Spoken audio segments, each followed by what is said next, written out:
大家好，今日呢一個視頻咧係要嗰個目的咧就係話如果有一個即係執行檔，我要將佢喺任何嘅 folder 咧都可以執行咧，咁要點樣做咧嚇？譬如話我而家咧喺/tmp 呢一個 folder 嗰度嚇，咁我而家所用嘅咧係 macOS 嚟嘅，咁我而家有一個執行檔嚇，呢個執行檔咧就叫 custom 啦嚇。我哋睇一睇 custom 咧嗰個嘅權限咧，佢係可以執行嘅。咁因為 custom 咧如果我淨係將佢擺喺個 folder 入邊嘅時候咧，我要執行咧我就要打 ./custom 嚇，咁佢就會印 Hello World 出嚟嘅嚇。咁custom 咧個內容其實好簡單嘅啫。custom 嘅內容咧純粹係一個 bash 嘅檔案，佢係會印嗰個 Hello World 出嚟嘅啫嚇。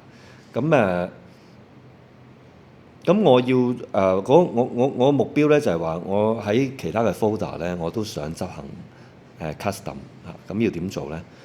譬如話我去翻我 home folder 先嚇，我打 CD 我就可以去翻我 home folder。咁我 home folder 咧就係 users/p 啦嚇。咁我如果就咁打 custom 咧，係唔會執行任何嘢嘅嚇。咁因為咧，我如果想直接執行 custom 咧就需要咧係喺嗰個叫做 system path 嗰度啊嚇。system path 咧有啲咩 folder 咧，我就可以咁樣打 echo path 啦嚇$path 啦嚇。咁咧佢就會順住咧嗰個次序咧，就係顯示咧可以即係system 有嘅一啲 system path 啦嚇。嗱，其中一個咧就係呢一個叫做 user local bin 啦嚇，就話一啲user 嘅一啲嘅即係叫做咧自己嘅一啲程式咧，其實擺喺呢度係幾好嘅 user local bin 嚇。咁如果要擺去 user local bin 咧，好多時咧就需要一個叫做 root 嘅權限嚇，root 嘅一個權限。咁我哋咧好多時咧喺個指令前面咧加 sudo 又可以嚇咁樣。咁譬如我可以點樣做咧？我首先咧我就要去有 custom 嗰個 temp folder 嗰度先嚇。咁跟住咧我咧就打sudo 啦，copy 嚇。譬如我可以打 full path 啦嚇。我可以打 sudo copy， 跟住/temp/custom， 跟住我目的地咧就係user local bin 嚇。記住要打埋一個最尾個 slash 喺最後面嘅 user local bin 後面打多個 slash， 即係代表咧將 custom 呢個 file 咧 copy 入去嚇。咁跟住打 password 啦。咁打完之後咧，我哋去 user local bin 嗰度睇下。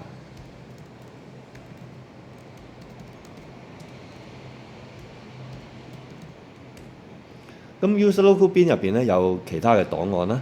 咁如果我淨係想睇一啲叫做 C 字頭嘅檔案嚇，C 字頭檔案，咁我可以打呢一個咁嘅指令 ls-la-c 跟住有個星。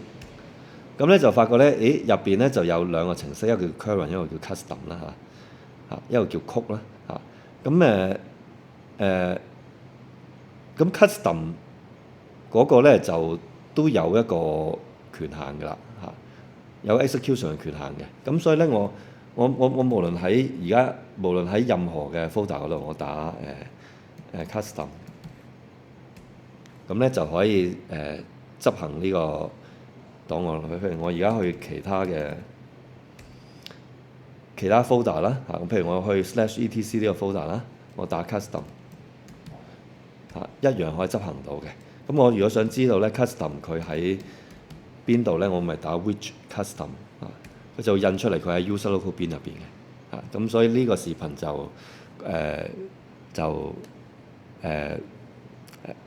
係啦，就講解咗點樣將一啲獨立嘅一啲 terminal 嘅軟件咧，喺任何嘅 folder 都可以執行嘅。